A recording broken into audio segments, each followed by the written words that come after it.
lifting up Jesus and opening His Word from Australia, Denmark, Israel, Japan, New Zealand, Northern Ireland, Republic of Ireland, Singapore, South Africa, United Kingdom, Thailand, the Philippines, United States, and throughout the world.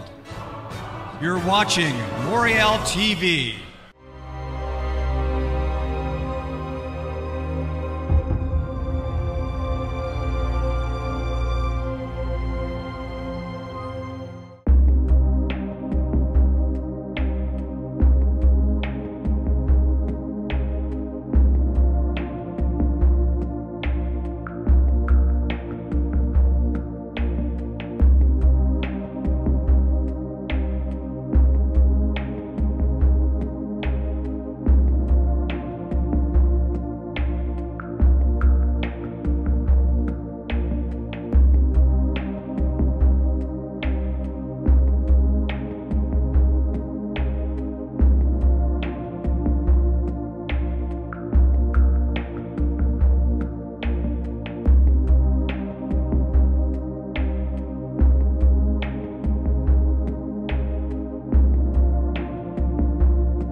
Shabbat Shalom. My name is Jacob Prasch, coming to you for This Week in Prophecy with Moriel TV.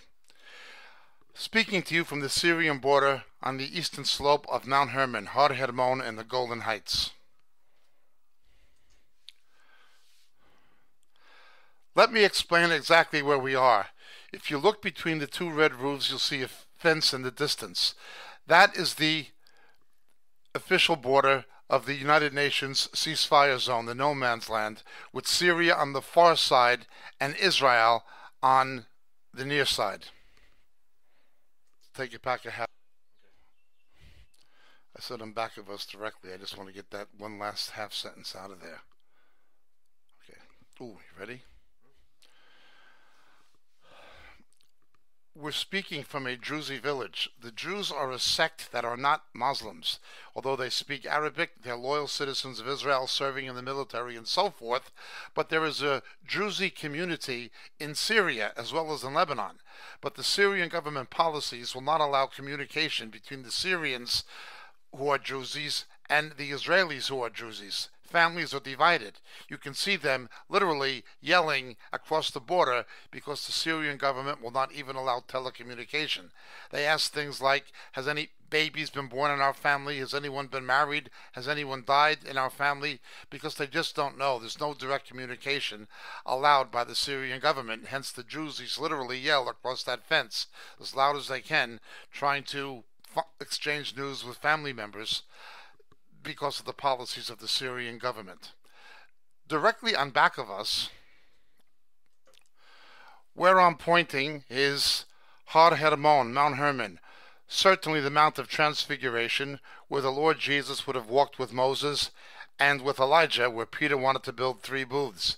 This is the opening sequence in the first chapter of our book on the rapture entitled Harpazo, and this is exactly where it took place on Mount Hermon, directly on back of us. We're at 8,000 feet. Mount Hermon is approximately 10,000 feet. Okay. This is where the Nephilim came down and procreated with human women. A picture of something that is going to happen again. Looking Looking again at This Week in Prophecy, the player becomes Iran and its designs. What Iran is attempting to do at the very moment we're speaking to you is to establish two corridors. One corridor would branch off from the other in northern Iraq, south of the region that is the Kurdish provinces of Iraq, south of Turkey. They would then fork and split, with one going into eastern Syria, coming through the north side of Damascus and proceeding across the Shuf into Lebanon, where the Iranians would have a direct corridor to supply and to back and to arm and to replenish with munitions for Hezbollah in southern Lebanon, hence creating a front to attack Israel from the north. The other would be right before us. It would come to the south side of Damascus, right up to the border below us, where the Iranians, with their proxies, would be able to threaten Israel directly up the Syrian border here in the Golan Heights. So there would be two fronts, one in the north and one in the northeast. That is the essential strategic design of Iran. In this, they have a de facto backing of Mr. Putin. He is essentially cooperating with the Iranian aims. The other friend of the Iranians in achieving these aims was Barack Obama, who released over $150 billion in frozen assets to Iran, which they are presently using to purchase weapons from Mr. Putin in order to kill Americans in Afghanistan and elsewhere, and to continue their jihadist aims against Israel. This was all courtesy of Barack Obama. If there was ever a president who should have been impeached, and some would say put on trial for treason, it was certainly Barack Obama, who has done anything and everything he can, together with John Kerry, to enable the Iranian aggression against Israel, but also against the United States, both in enabling their, or in de facto terms, allowing the nuclear proliferation, but in financially giving them the wherewithal to accumulate the arms and munitions they need for waging jihad and radical Islamic terror backed by Iran. Again, thanks to Barack Obama, who wrote the check. Something that would have been unimaginable at one time. There is a schism this past week between Hamas in the Gaza Strip and Hezbollah. Now, Iran has partially shelved the fact that Hamas was associated with the Muslim Brotherhood, who was Sunni, while Iran is strongly Shia, simply because they were convenient in attacking Israel from the southwest. But a change of policy took place this past week with Hamas that is politically orchestrated. Now, we have to understand something. Hamas, like all fundamentalist Muslims, like all radical Muslims, will work according to the doctrine of taqweed. Hudna in Arabic. They say they want peace, but it only means a temporary ceasefire until they can get the strategic advantage to continue the jihad. When they speak to each other, they do not say salim, they say hudna, a temporary ceasefire. That's what Hamas is talking about. Hamas has, at least ostensibly, begun to distance itself from the Sunni Muslim Brotherhood, largely based in Egypt. This has aggravated a number of people. But Hamas has made statements saying that it is willing to consider some kind of a border agreement with Israel based on the 1967 treaties. Now, of course, this is not the case. It goes against their charter, but they're saying it in order to glean sympathy from Europe and make Europe think that they're changing their tune to, again, bring in economic aid and investment into the Gaza Strip. In this area, directly below us, we have had not only forces opposed to and supportive of the Assad regime. We've had Russian military advisors, we've had Iranians, we've had elements of ISIS and of Al-Qaeda. This is how close they have reached Israel, right to this border directly below us. It would have been from this area below us and slightly to the north, where the Syrian rocket attacks on Israel would have been launched that were taken out by the Israeli Arrow missiles that are capable of taking out even smaller projectiles such as Katyushas. Again, these weapons were provided via Iran but manufactured in Russia, yet they were not able to penetrate Israel or Israeli airspace significantly. They were taken down by the Iron Dome defense system and the Arrow missile technology jointly developed with the United States. The guidance systems for the Iron Dome at this particular point are situated on back of us up on Mount Hermon and off to my left, but we can't photograph them again, but exactly where the guidance systems were. The missiles would have fallen in this area going off to our right towards Jordan, but this is where the firing would have actually come from. The Israelis responded, of course, with airstrikes, and the airstrikes would have taken place in the area just slightly to our left but before us on the Syrian side of the border, not very far at all. The explosions would have been heard from inside Israel. The smoke would have been visible from here on the slope of Mount Hermon. What the Iranians are essentially doing is what the Russians are doing. Poking, poking, poking. You're seeing rather antiquated Russian bombers approaching Alaska, then turning back, Russian ships coming close to American naval vessels. Well, the Iranians are doing the same thing with small gunboats coming within 1,000 yards of American naval vessels in the Straits of Hormuz at the entrance to the Persian Gulf. They poke, come close, pull away. Americans go on alert, prepared to fire, but nothing seems to happen. Here on the Israeli-Syrian border, however, things do happen, and the Israelis always return fire. This past week, the Syrians claimed to have downed an Israeli fighter jet. The Israelis deny this. This would have taken place, again, in the foreground just before us, in Syria, somewhere between where we're standing and Damascus, whose outskirts are no more than 16 miles from where I'm standing. That is how close Damascus is from the Israeli border here in the Golan Heights. This is a very, very intense area. The Israelis, as we pointed out last week in prophecy, bombed the area around the airport that was used in the shipping of Iranian weapons bound for Hezbollah and Lebanon. The claim that one Israeli plane was shot down was vociferously denied again by the Israelis.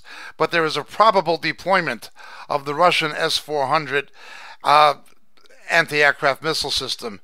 The Russians use Syria as a testing ground for its latest hardware in actual combat situations.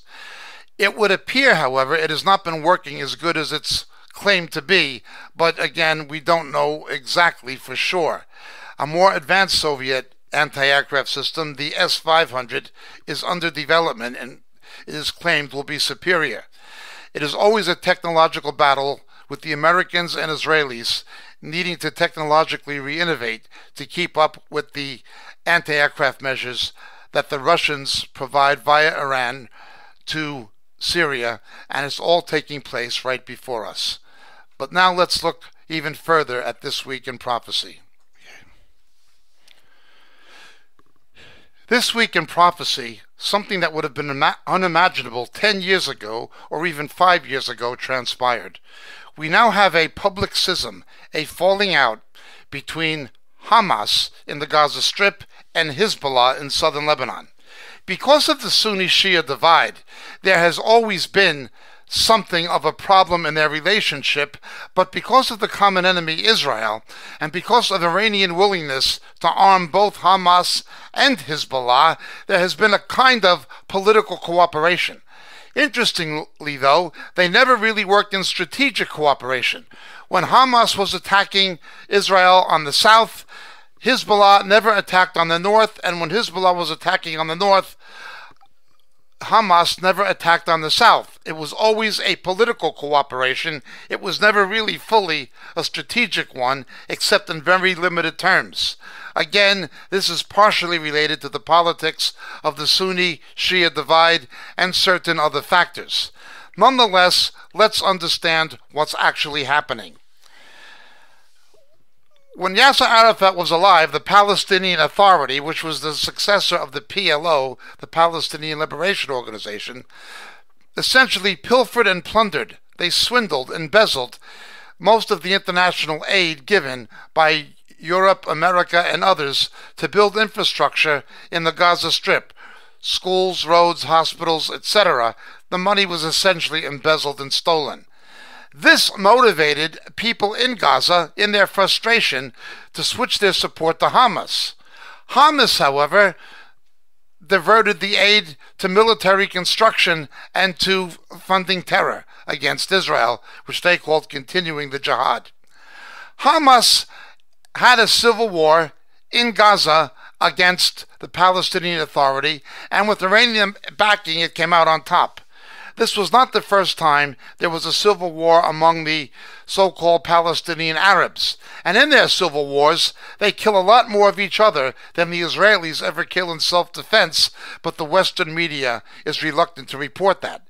There was a terrible bloodbath in Lebanon, Palestinian against Palestinian Arab, but what took place in Gaza was even worse.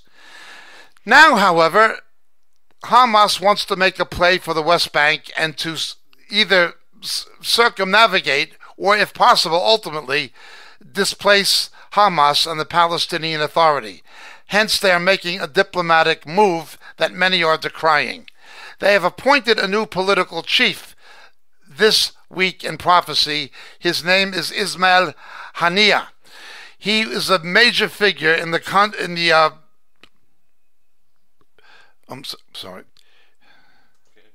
He's been a major figure in the conflict between the Palestinian Authority and Hamas in the past, and he's a political enemy of Mr. Abbas.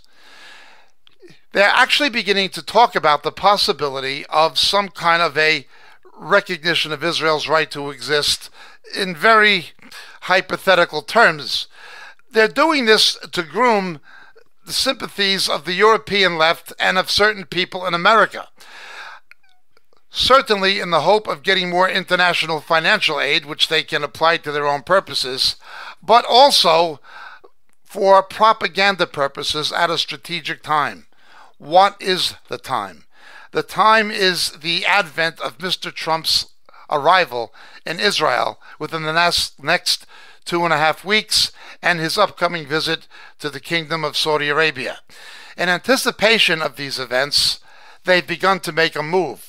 This move has also included a distancing itself from the Muslim Brotherhood, mostly based in Egypt. Now, this would appear to be a moderation in their traditional jihadist position, but we must understand something. They follow the doctrine of Tawhid, the Islamic doctrine of Tawhid, permissible lying. When they lie to the infidel, it's not seen as a lie. It's simply seen as military disinformation in the jihad. They use the term salim when they talk to the West, peace, but when they talk to each other, they use the term in Arabic, hudna, a temporary ceasefire until we can get the strategic advantage. When Israel withdrew from Gaza unilaterally for peace, it was Hamas who simply continued to use Gaza as a platform to continue the jihad, launching terrorist attacks and Katyusha attacks against Sderot and the outskirts of Tel Aviv. This has been ongoing. This is their basic strategy. But there are enough left-wing people who are naive, anti-Zionist, anti-Semitic, and impervious to any recognition of the real realities of the way that terrorist organizations like Hamas work, who will undoubtedly buy into it and speak of it with some favorable mention and begin politically pressuring Western governments to respond to these overtures by Hamas. This is not well advised. It's a typical game, and it's not the first time Islamic forces have played this game, but the game is being played now. It has upset a lot of people, not simply heightening the schism or broadening the schism between the Palestinian Authority and Hamas, but also between Hezbollah and Hamas, as well as the Muslim Brotherhood and Hamas. But its timing is orchestrated to coincide with the approaching visit of Mr. Trump. This is what is happening this very week in prophecy.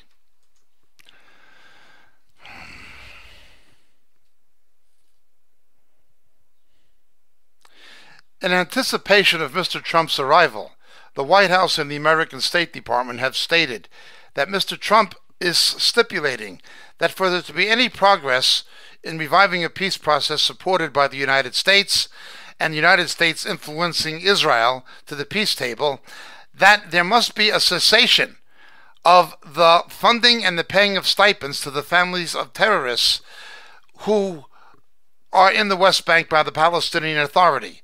That the kind of teaching in the school curriculum which champions the memories of suicide bombers, naming schools, public institutions, public monuments after suicide bombers who've killed Israeli civilians, both Jew and Arab, that these things are expected by the Trump administration to stop as a precondition to any peace initiative being revived.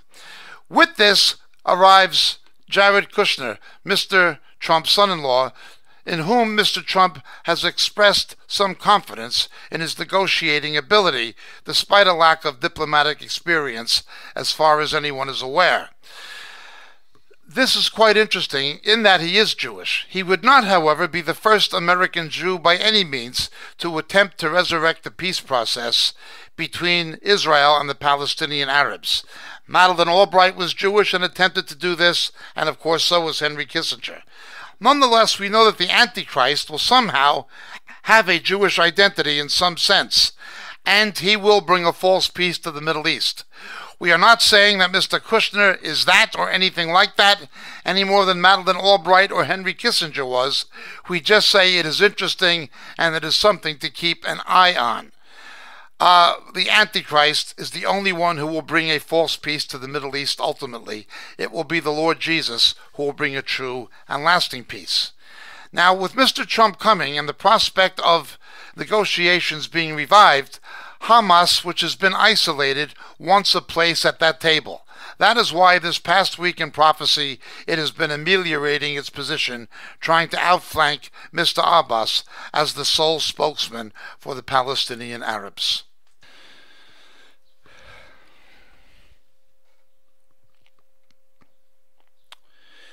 It is imperative that we understand the only real differences between the Palestinian Authority and Hamas have been that one is Sunni, while the other is mainly Sunni, it has had a closer alignment with Iran, that being Hamas. That is the chief difference. But other than that, it's simply a power play between two factions that have a very similar ideology. The Palestinian Authority, however, groomed by Yasser Arafat, has been much more skilled at deceiving the West and at playing up to the Western media, pretending to be on a peace crusade, when in fact what they say to their own people, including Yasser Arafat himself before his death, saying jihad, jihad, jihad repeatedly, as bombs were going off at school bus stops throughout Jerusalem and Tel Aviv, is that they do the same things as Hamas, but sing a different song. This is the only real difference. Well, now Hamas is learning to play the same game. Hamas said what it was and did what it said, while the Palestinian Authority said one thing and did another. Now Hamas is beginning to imitate them, wanting a place at the table, and again, wanting more political leverage in the West Bank. That is basically what is transpiring this week, and it's quite interesting indeed. Okay, what's the other term for Salafists? Wahhabists? Yeah, Wahhabists, that's it. I confused. I used to have that on the tip of my tongue. Okay. Okay. Let's go. Let's continue looking at this week in prophecy.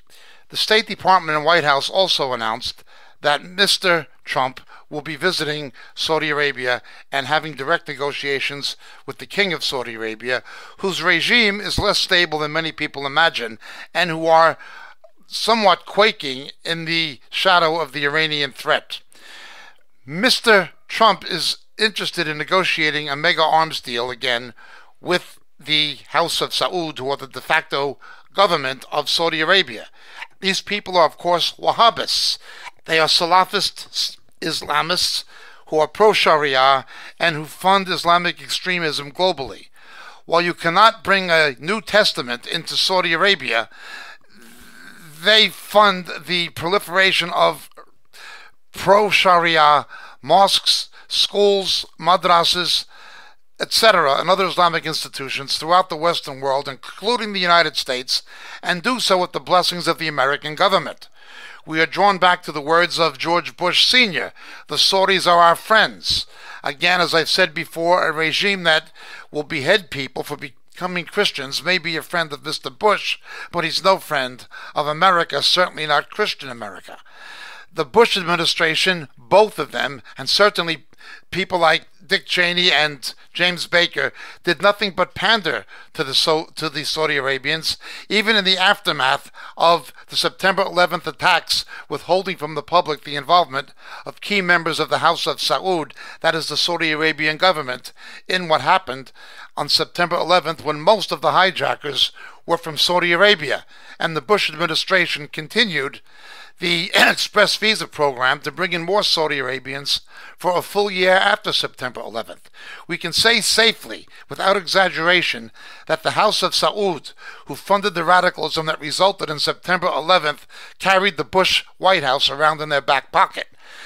James Baker, as general counsel to the Carlyle Group, in which the Bush families are financial partners and investors with Saudi interests, represented the Saudi Arabian government against the families of September 11th survivors who tried to litigate for damages against the Saudi government. But again, Baker was on the side of the Saudis against the American families who were the victims of September 11th and who lost loved ones. What do you expect from establishment Republicans?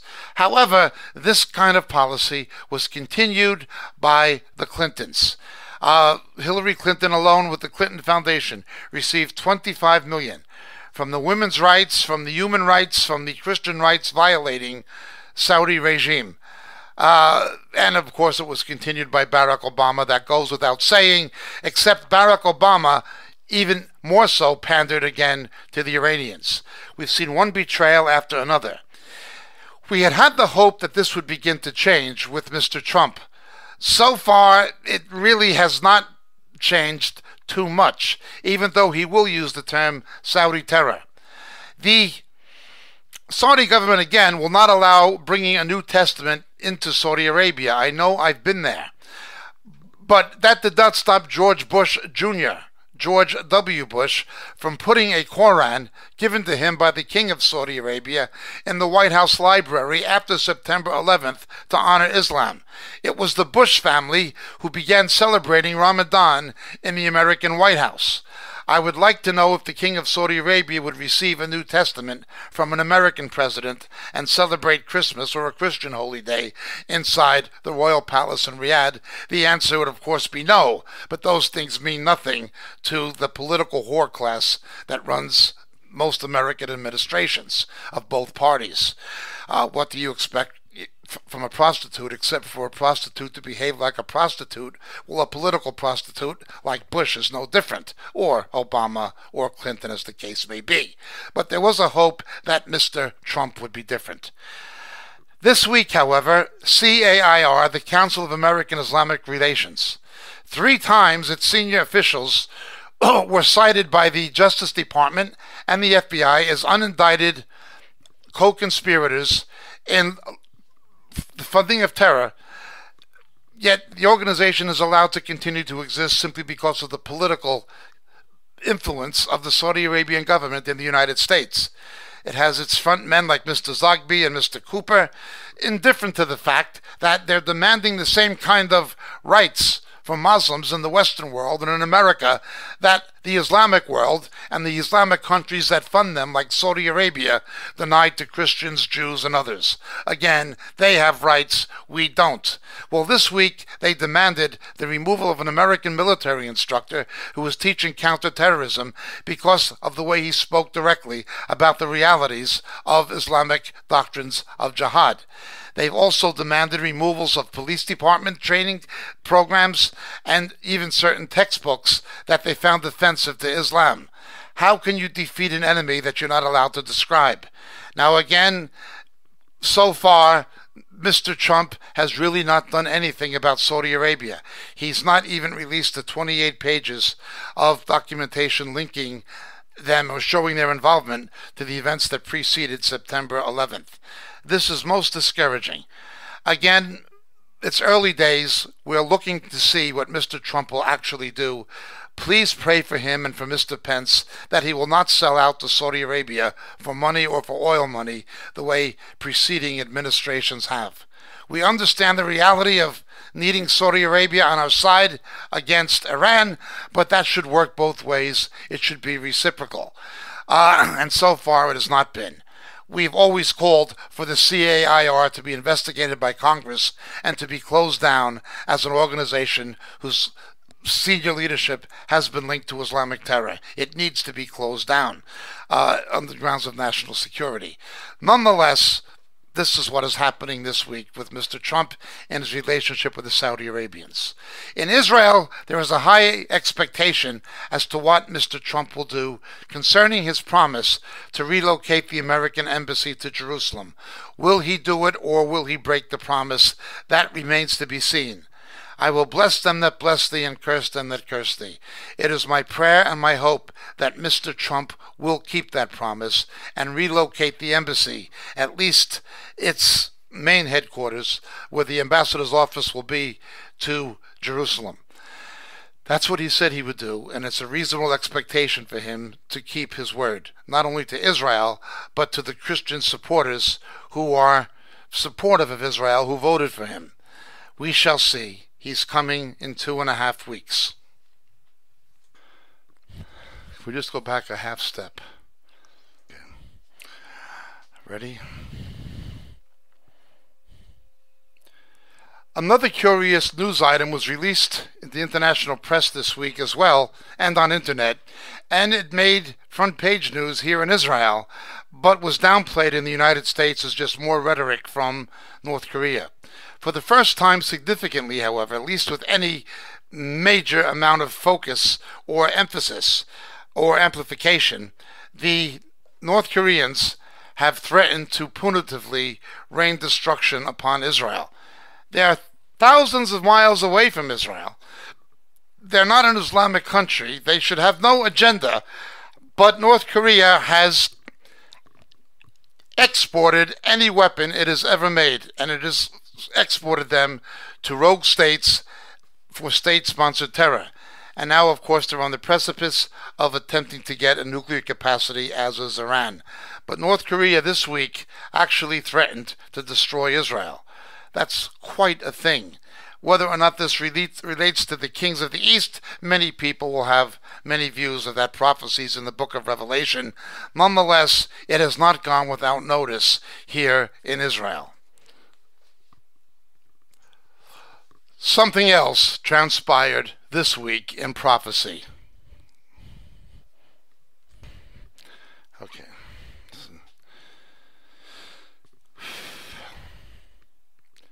Continuing looking at this week in prophecy, something else transpired. Germany is again behaving the way Germany did in the 1930s. We warned last week it was a German court who exonerated Muslim attackers in Germany of a Jewish institution of any hate crime, saying it was politically motivated against Israel, even though it was a Jewish target. Again, Germany going back to being Germany. It was not an anti-Zionist act, it was an anti-Semitic act. Nonetheless, a German court said otherwise. Under Angela Merkel, who I like to call Eva Braun Merkel, she wants to allow 1 million Syrian refugees to come in from Syria to Germany. 1 million. Among them are many radicalized elements. They've admitted it. There's obviously been ISIS infiltration, Al-Qaeda infiltration, but this means nothing to Angela Merkel. Again, she is no friend of Israel. What she did this week was the following. She led the European contingent in the United Nations to support the UNESCO resolution invalidating any Israeli claim to Jerusalem and its environs as the indigenous people, playing into the hands of an alien people, that is, Islamic Arabs. The United Nations Educational, Scientific, and Cultural Organization. Well, it is not educational. It is propaganda. It is certainly not scientific because it rejects the scientific confirmations of archaeological discovery that show the Jews to be the indigenous people. As far as culture, it supports the culture of jihad. It supports the culture of Islamism. 57 Islamic states in the UN representing its biggest contingent, to whom Angela Merkel is prepared to kneel down and lick their boots. And that is exactly what this woman is doing.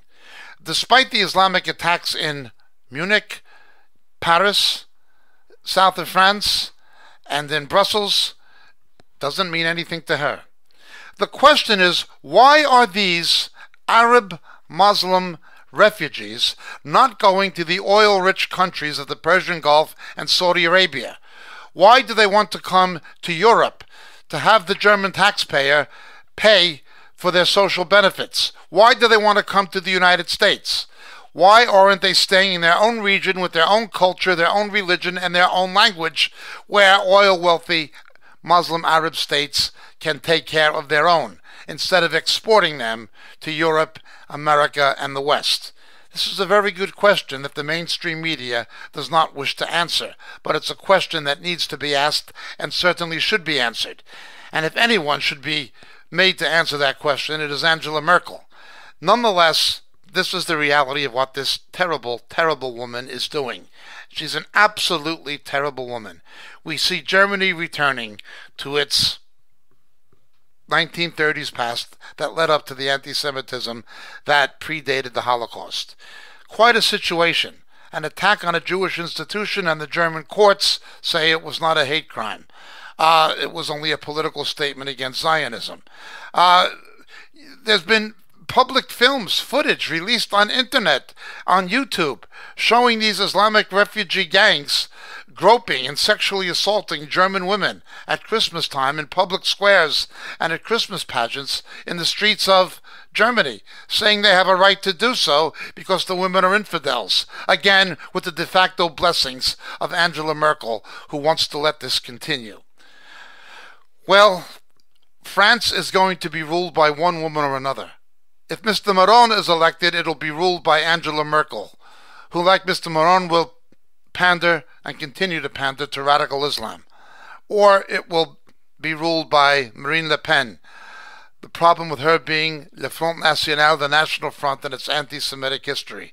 It is a lose-lose situation for Israel, and as we looked at last week, it is responsible for the large influx of French-speaking Jews coming from Europe into Israel at the present time. But these things gain momentum this very week in prophecy, courtesy of Angela Merkel and the United Nations, whom I prefer to call the United Nothing. That is what took place again this very week. Now we have to understand something. It was Hitler and Himmler, and we have not only photographs but copies of telegrams where they were supportive of Arab efforts to destroy the Jews in the 1940s. Himmler, they met with the Mufti Husseini of Jerusalem, again commending and being in express support of his efforts to stop the Jews. It didn't, of course, work. There was something called the Palestinian Legion, except there were no Arabs in it. The Palestinian Legion was constituted of exclusively Jewish soldiers, 30,000 Zionistic Jews who put on their British uniform, pledged allegiance to the monarch of Great Britain, and fought under Field Marshal Montgomery against the Nazis. 30,000 on a voluntary basis in a combat brigade. This was the Palestinian Legion, without a Palestinian Arab among them.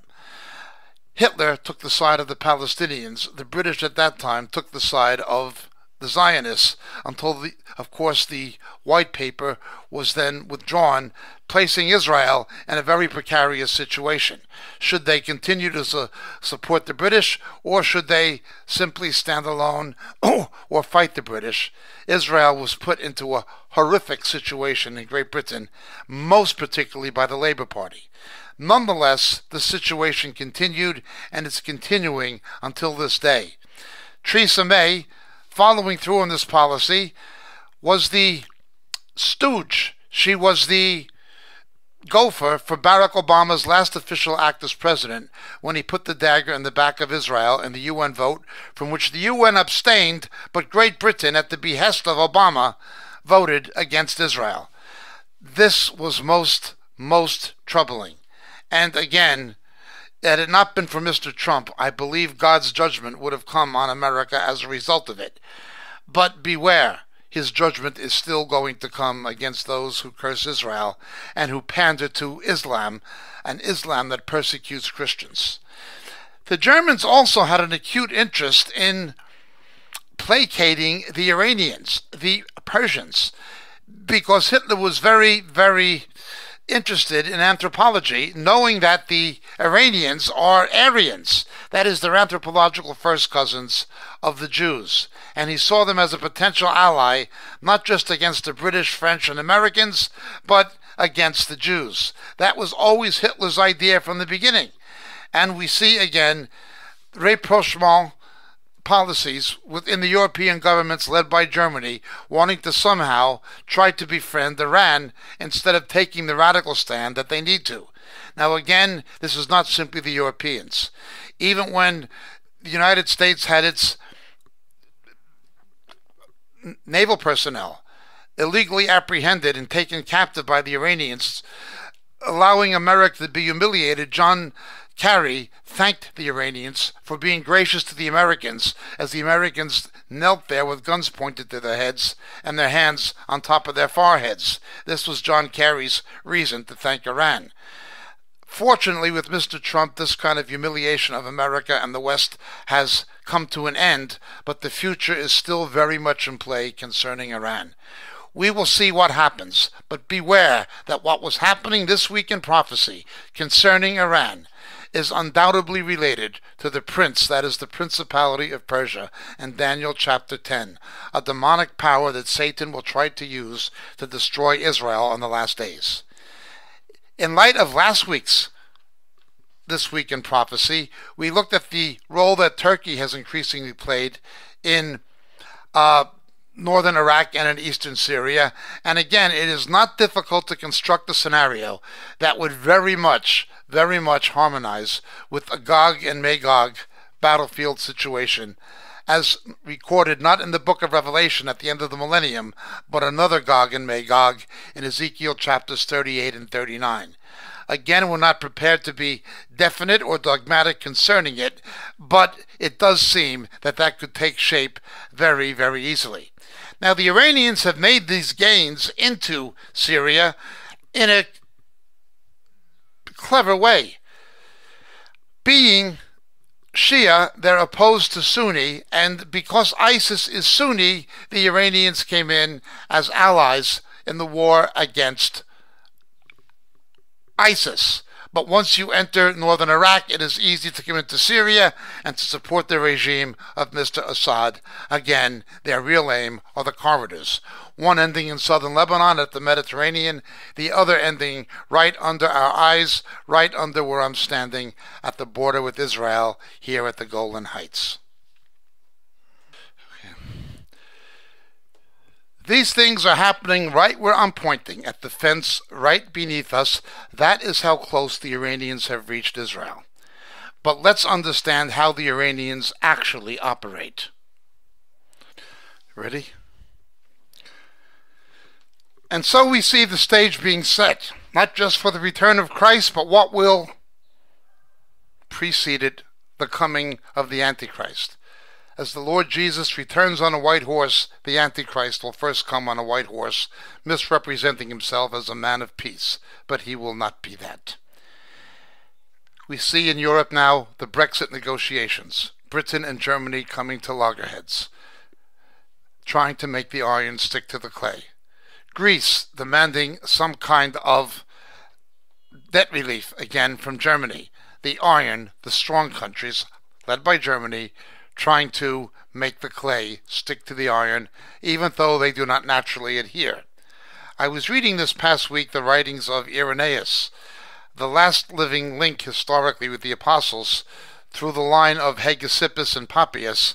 Irenaeus had been a disciple of Polycarp, who got his doctrines directly from the apostle John at the end of the 1st century. And Irenaeus said the apostle John taught Polycarp and the other disciples who were alive at that particular time that when you see the iron trying to stick to the clay, it'll be the countries in the Roman Empire that will come down to a final 10. That will be the sign the Antichrist is about to be revealed, and we will know him by his name and the number of his name. He proposed 3 possible solutions for what the name could be, but he was not dogmatic about it. Nonetheless, he did say the apostolic understanding was it was Europe, and it would have ramifications, of course, for the Middle East. And so we see this week in prophecy, it is indeed transpiring. It is indeed happening. But we also see that a constellation of forces, all inimical to Israel, certainly with the participation of Mr. Putin and Russia, but we see Syrians, both anti-Assad and pro-Assad forces. We see Al-Qaeda, we see ISIS, and above all we see elements of Iran, and they've all reached that fence. Now let's understand this a bit further. Because of the Sunni-Shia divide and the influence of the Muslim Brotherhood, Iran had influence but not control over Hamas, as it did have control via Syria over Hezbollah in southern Lebanon. Now that is beginning to change, of course, because of Syria. But Iran generally works by proxy. It works by proxy via Hezbollah. To a degree, it has worked by proxy by Hamas, at least until now. And it works by proxy, mainly by proxy, in Syria. There is a large diasporic Palestinian Arab population in Syria that is funded by Iran and recruited into Iranian-backed, trained, and armed militias. There are other Alawite Syrian forces that are in religious militias sympathetic to Iran ideologically due to religious reasons, being Shias. There are other forces aligned with Iran, also active, that are more smaller and independent, all inside of Syria. But Iran is pulling the strings, and they reach this fence right beneath us, exactly in line with what Daniel chapter 10 tells us was going to transpire. Again, how much longer can it be? How much longer before the Lord comes? How much longer before the Antichrist shows his hand and the faithful church will come to understand who he is when he attempts to bring a false peace and, it would appear, unite the forces of the north against the kings of the south, against the more radical Islamic threat of the south, or so it would appear. Quite a situation, but it's all happening. Not a week goes by that we do not see things taking shape and coming into configuration with the paradigm prophetically the Word of God gives us. All of these things have been happening this very week. Again, we urge everyone to pray for the peace of Jerusalem. Shalom, Shalom, Yerushalayim. To pray for Mr. Trump and for his visit. To pray for the governments of Germany and Britain that they will stop cursing Israel and pandering to the Islamic world. And to pray for the believers in the Middle East who are facing increasing persecution continually this week in prophecy. I'm sorry to say that here in Israel, Orthodox Jews have wrenched up their persecution of the Messianic Jews now in the town of Dimona, small city in the Negev desert. The believers are undergoing violent threats and persecution, harassment in their homes from the Orthodox. As Yeshua said, you will not go to all of the towns and villages of Israel until the Son of Man comes. Please pray for the local believers in this land as they endeavor to bring the good news back home again and proclaim Yeshua as Messiah in his own land to his own people. Of one thing we may be sure, they will not finish the job before he gets back. That same Yeshua that walked here up on Mount Hermon will again walk here. Moses will be with him, Elijah will be with him, and because he died for our sin and rose to give us eternal life, and because he is able to keep us faithful, we too shall walk with him. Peter wanted to build the booths, but couldn't. But when Jesus comes back, those booths will indeed be built. The nation shall celebrate, together with the Jews, the Feast of Tabernacles in Jerusalem, Zechariah 14. It's getting closer and closer. Week by week, every week, we see things lining up increasingly. I'm not an alarmist. I don't become sensationalistic. I simply look at what is actually happening in light of prophecy. And it is very, very clear that the Lord is indeed coming soon. How soon, we don't know. But the prophetic significance of these events that surround us are absolutely undeniable. That is this week in prophecy. Have a great week in Jesus. Please once again pray for Mr. Trump and his visit to the Middle East. God bless. My name is Jacob Prasch, Jacob Prasch, coming to you from the border with Syria and the Golan Heights.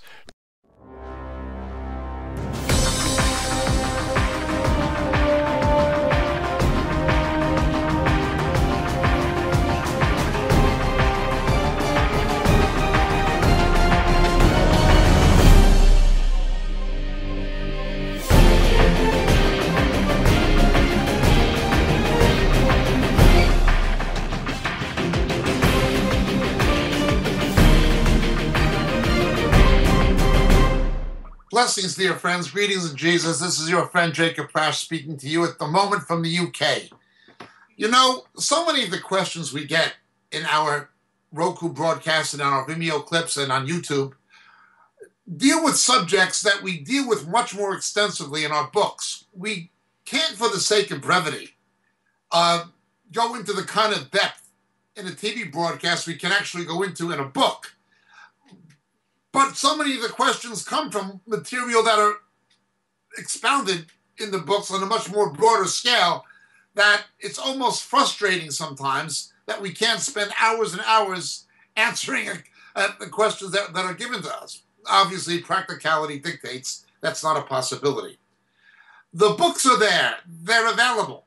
They're available in print through the Moriel catalog on the Moriel website, moriel.org.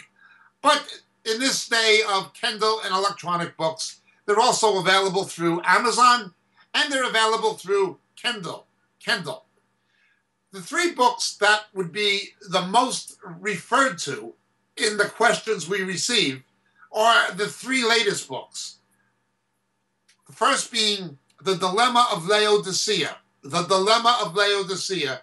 It's an exposition of the seven churches in Revelation, culminating with the final two churches, Philadelphia and Laodicea particularly, setting the stage for the return of Jesus. The Dilemma of Laodicea would be the first. The second would be Shadows of the Beast. Shadows of the Beast. How the coming Antichrist, how his identity will be revealed to the faithful church. The rapture will not happen. Will not happen, absolutely not happen, until the faithful church knows who the ultimate beast of Revelation is. That is the Antichrist and also the false prophet. How the identity of the coming Antichrist will be revealed to the faithful church. Shadows of the Beast, the second book. And the final and latest one, Harpazo. Harpazo. What the scripture actually teaches about the rapture.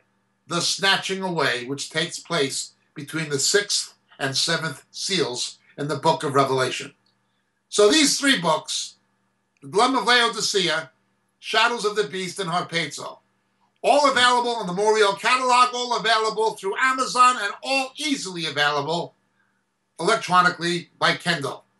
Thank you so much, dear friends. God bless. May Jesus be with you.